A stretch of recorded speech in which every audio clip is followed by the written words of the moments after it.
Should give me a little countdown. All right. Yeah, we're live now. Sweet. Episode 2 of This Life in Tech. I'm Jason. That's Dan. Shit. Where do you want to start, man?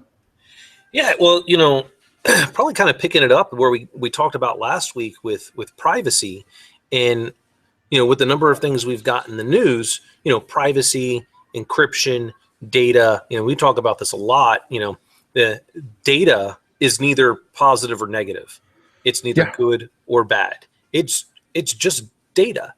And we had an interesting exchange, at least starting on Twitter, because I continue getting notices because,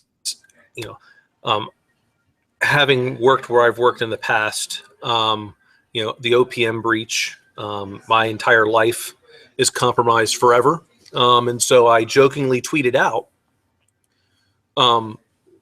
who is going to protect my identity better, the U.S. government or the China government?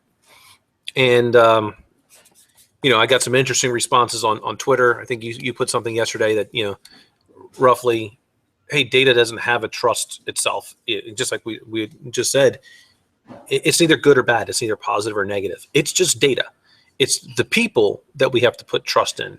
And to me, I already know that the U.S. government failed once. Well, they failed a lot more than once. They failed in this case at least once. And what's interesting to me, having worked so many years in the federal government, and we have this aspect called certification, accreditation, and then it's gone through many different names: authority to operate, interim authority to operate. NIST is involved because of the Federal Information Security Management Act, and there's all of these things of which we're supposed to classify data in a particular way, which tells us what level of trust, what level of protections it's supposed to have. And yet, this is probably the most, sad part about this, but in any organization, in any government agency, your people are your biggest asset. So why wouldn't you safeguard data about the people that work for you as if it was the crown jewels? I mean, when it comes to clearance data, they know everything about me, everything about my past, all of my interactions. They know every security program I had ever worked on. And now who also has that? Chinese government. Yeah, well, and my response was, I was looking at the tweet. That's why I was looking down so I could quote it. My response was, data trust is a category mistake, which is a logical fallacy. Yeah, sure. Data, and thus attempting to apply a concept of trust is folly. Trust people, not objects. And your response was, and I think appropriately, hence why I said, which will take better care, not trust. So I think this raises the question. Our computing power is sufficient now, even on our phones. Our phones are advanced enough to do real-time encryption and encrypt to disk or flash, as the case may be. Got an octa-core processor. Yeah, so it makes me think about, if I can't trust people, which was kind of the jab I was making, because you can't. We know that as business leaders and executives and managers that you can't trust people. You have to trust a process. And clearly with OPM and other examples, the process sucks. It's completely fucked.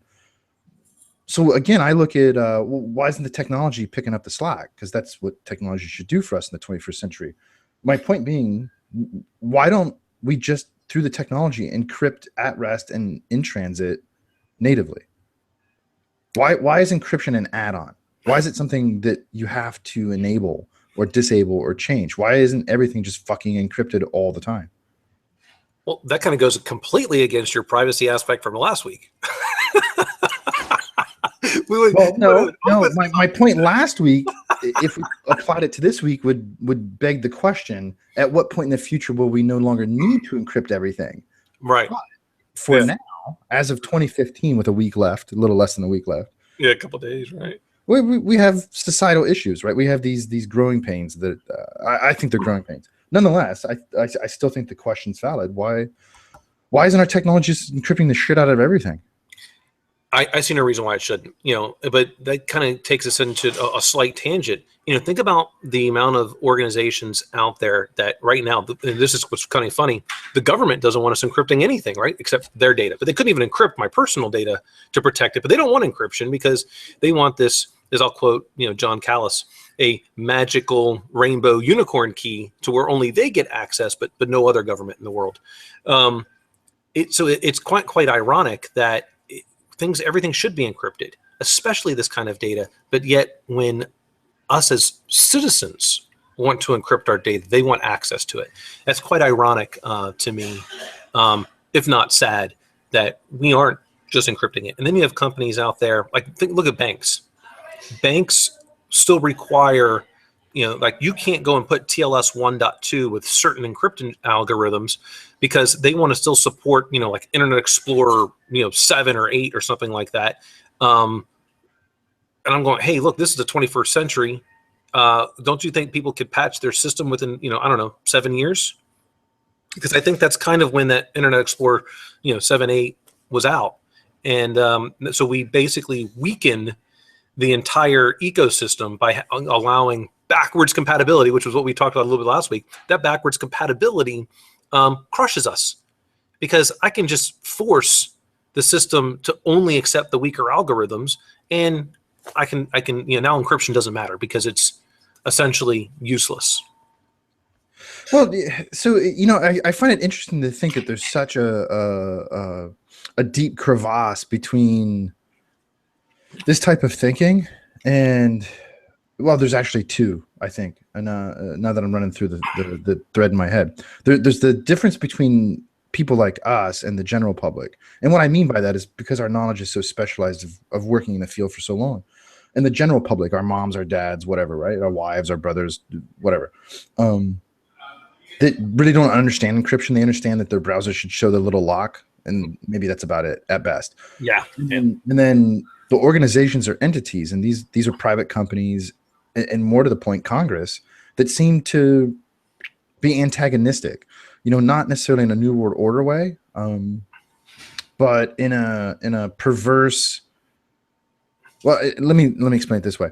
Imagine sitting in a room with other politicians at that level, at the level of a federal Congress, and hearing an argument that leads you to the decision that encryption is bad. What the fuck does that argument sound like? That's what I'm wondering about. How do you convince a body of people to go against something that ostensibly would end a lot of problems? Well, because they hear about the exception, Director Comey from the FBI, saying, if we have encryption, we're not going to catch that terrorist plot. Well, encryption's not going to do that. That's mass surveillance. And mass surveillance to date, based on all reports that I've read, has not stopped or even come close to stopping any type of terrorist plot. What you're doing when you use mass surveillance is you're looking for a needle in millions of haystacks instead of just one haystack, which is already hard enough. They want this easy button, and they're relying too much on the technology. As we talked about in the beginning of this part, it comes back down to people. And they hear in Congress, oh my gosh, we're not going to be able to eavesdrop into these communications. Well, I got news for you. The amount of time that you and I have been getting into systems, I never went after the encryption. It takes too long. I'm going after the person. Yeah. I'm going to go after the device that you're using, because I know inherently that people are not going to patch their system. And so I'm going to go after one of the vulnerabilities that's already been found by thousands of other people out there that have been reported. Or I can just buy that exploit off the black market, or go to Hacking Team because they seem to give it out to everyone. Yeah. Well, and this brings up another interesting question that just popped into my pea brain. For a long time, especially after the Edward Snowden breaks and all that stuff, there's a lot of speculation about how the government may indeed have backdoors, not necessarily in the encryption, but in its implementation, in the compilers. What I mean is not necessarily in the algorithm, but in the implementation of the algorithm. Sure, we found this with the RSA. Yeah, and Juniper more recently, and that's right. the example I was going to bring up. So. What do you think this is about? So if I'm in Congress and I don't want to be that guy that says I'm shocked it wasn't Cisco. Yeah, right. Well, maybe they're just better at hiding it. Yeah, maybe.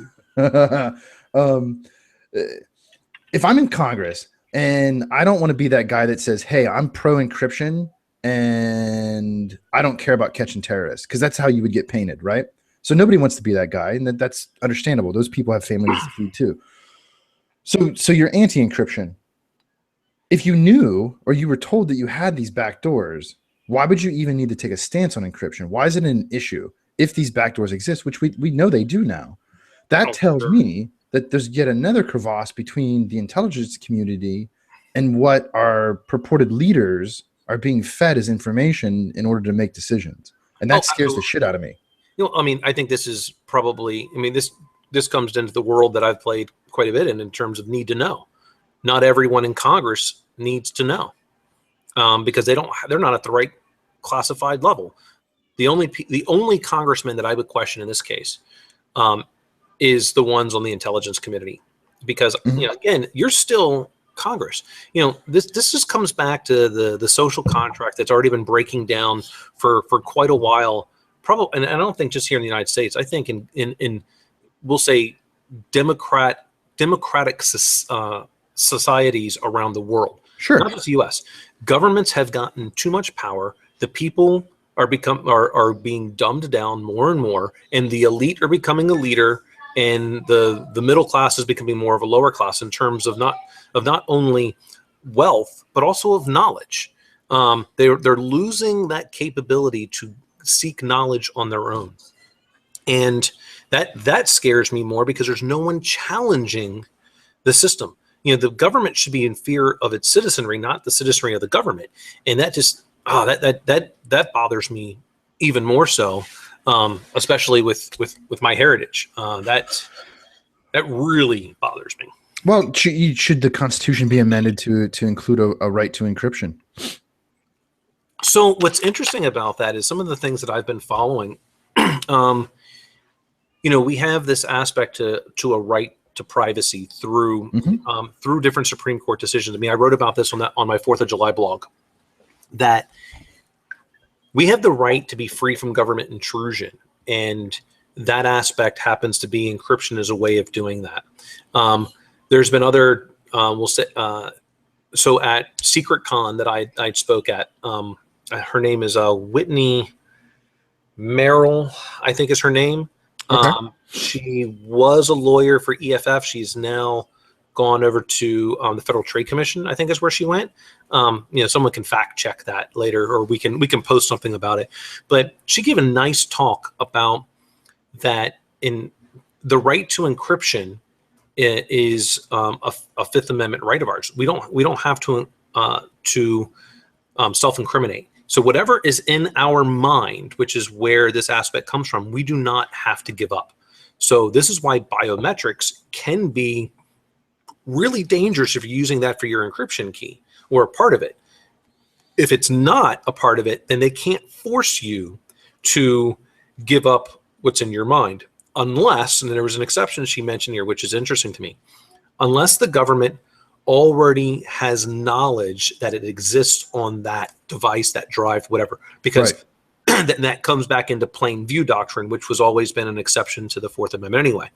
So I think that I don't think it needs to implicitly state that.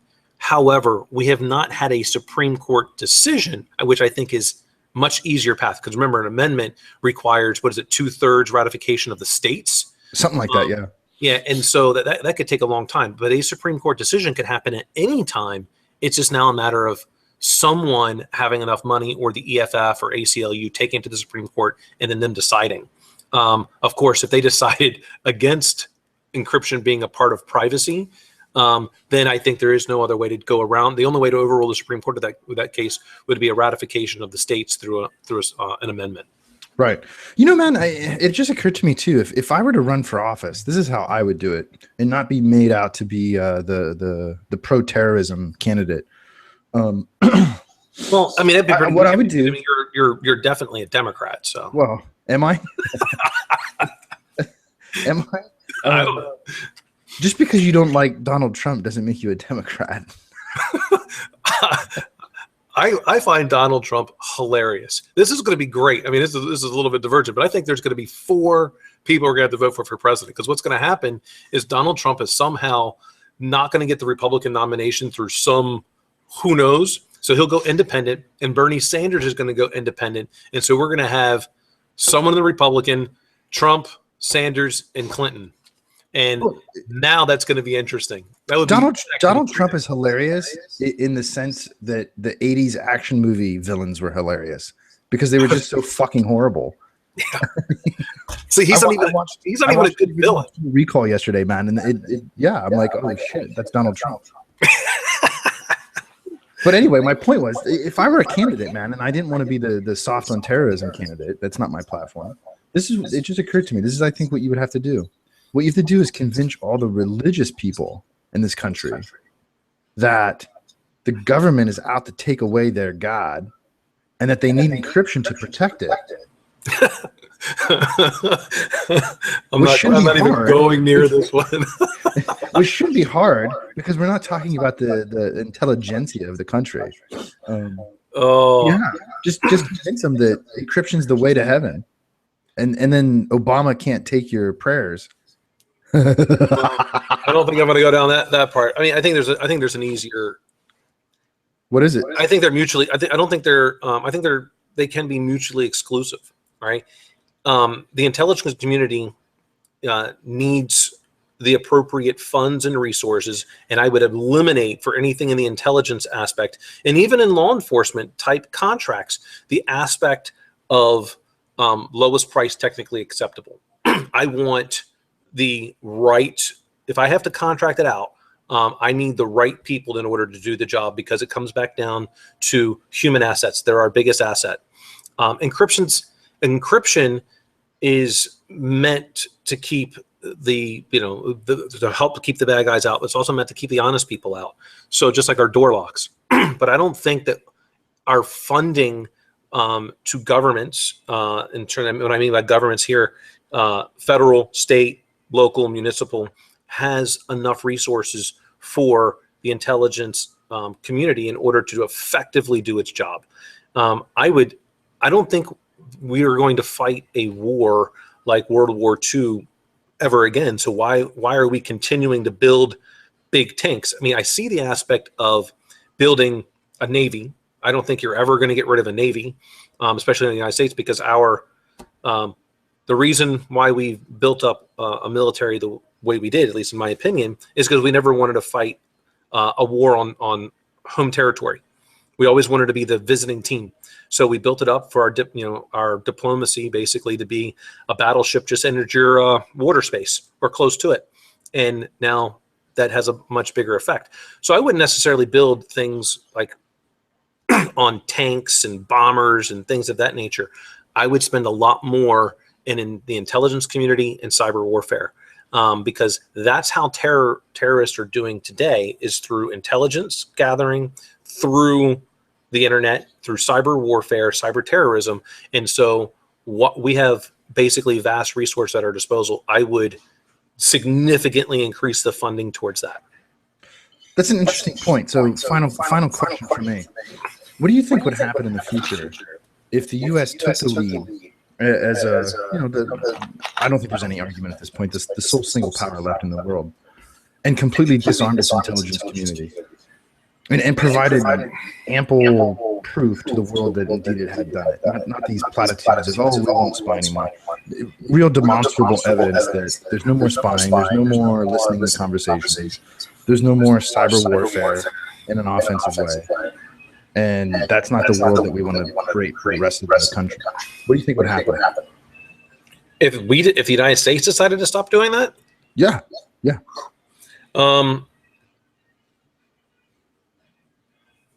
I think in everything, it would create such a vacuum gap in the global economy that you would wind up seeing, if we were to say right now the United States is still truly the global leader, which I'm not so sure that's true. But let's say, for example, for now it is. I think you would wind up seeing countries, if China's not number one, which I think probably they are, you would have China. I think you would even have smaller countries that could quickly develop this capability and would do it themselves. whether that be, I mean, Israel, we know already has something. If we take a look back at different reports from, it was called the, so Congress used to put something out from the National Counterintelligence Executive in which countries were stealing the most intellectual property from the United States. Right. So Israel used to be up there. I think now they're still like top 5. China's number 1. But I think you would start seeing Israel would start putting more effort into it. Of course, China would continue doing it. I think North Korea is putting quite a bit of effort into it at this point. India, Pakistan would start going. I think you would see a lot more from Brazil. So I think the aspect of the United States saying they're completely out of it would create such a void in the global economy. It could very well be crippling. To us as a country, you mean? Yeah. Because and the reason why I think that is still, when you take a look at the intellectual property that's being published, the United States is still up there. But so is China. So is Israel. They're putting out a lot, and they're publishing them in a lot of places. And if, and I'm assuming, because I have not seen any other reports like NCIX from other countries. I don't know how much technology the United States is stealing, but we can still see that China is doing it. We can still see that Israel is doing it. Or maybe it would have a greater effect if we closed kind of the digital borders. They wouldn't have any technology to steal because we went to the complete defensive side. Right? I mean, what if we just said, hey, you know what? We're not going to do anything anymore, but we're going to encrypt everything. Yeah. And we're not going to participate in the global aspect, and we're going to close our digital borders so that if there's anything going on, we're just going to disconnect. Right. You know, I mean, like, again, why are classified systems even connected to the internet to begin with? That's that research? Fantastic question. You know, so maybe if we did that, and I don't mean close the borders like Donald Trump closing the borders. I'm talking about, building up the right defenses to protect our intellectual property. Yeah. Or what if we just chose to share the intellectual property so it didn't need to be stolen? Yeah, and leave certain pieces out. Give this part of the recipe to Israel, this part to China. Don't say, hey, whatever you do, don't tell China, don't tell Israel, and leave out a key ingredient. Well, I mean, I think there's a valid argument. It's a little extremist, but there's a valid argument there. Do you remember? Oh shit, man! It must have been maybe the late '90s, early 2000s, when some people got in and got some of the Microsoft Windows OS code. Do you remember that? Oh yeah. Has anybody ever tried to break into a server to get a Linux distribution? Well, of course not, because it's already there. Yeah, right? I mean, right. That's my point. But it's not new technology. That's just, the operating system is kind of like, oil. That's just, that's the fuel. It's about how you're going to use those different fuels in order to create some mega energy. Yeah, well, and I think more to the point, it's about overcoming this us versus them attitude. Because I think you could argue that more oil, or actually less oil for everybody, is better. Less oil? Yeah. Well, I mean, if your reasoning is because we need to research the next big energy, then sure. It's like there's a fine line with nuclear. Even though nuclear could have drastic effects on the environment when handled improperly, or in the hands of a madman could destroy civilizations. But at the same point, nuclear energy is vastly superior. I mean, you could just power so much with it, but we don't want to give up that technology. The world has decided only certain countries can have this now. Right. And by the world, I mean the United Nations, which I don't know that farce of a system, but I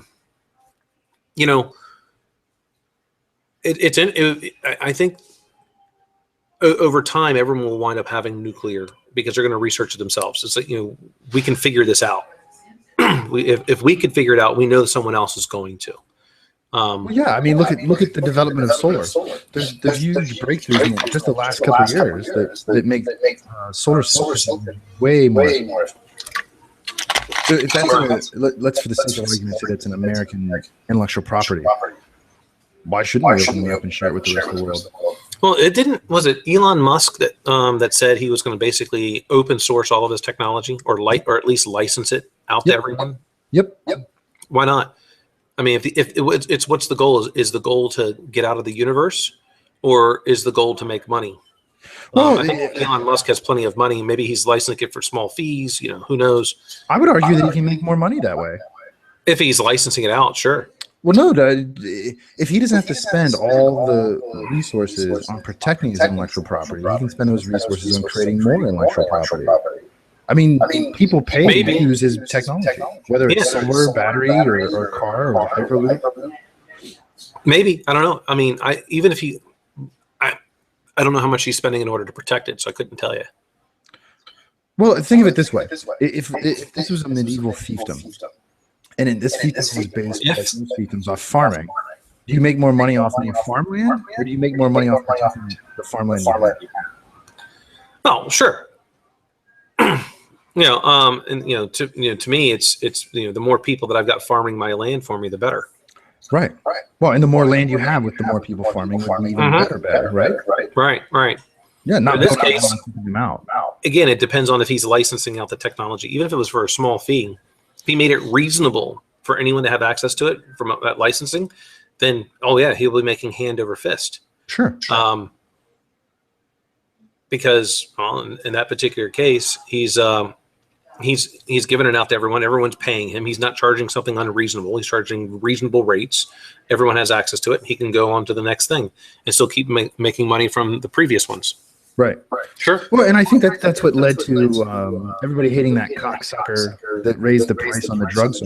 He had that he was charging a fair price, which was actually less than everybody else that had a comparable product, and that was to fuel R&D for additional drugs for these rare diseases that aren't common.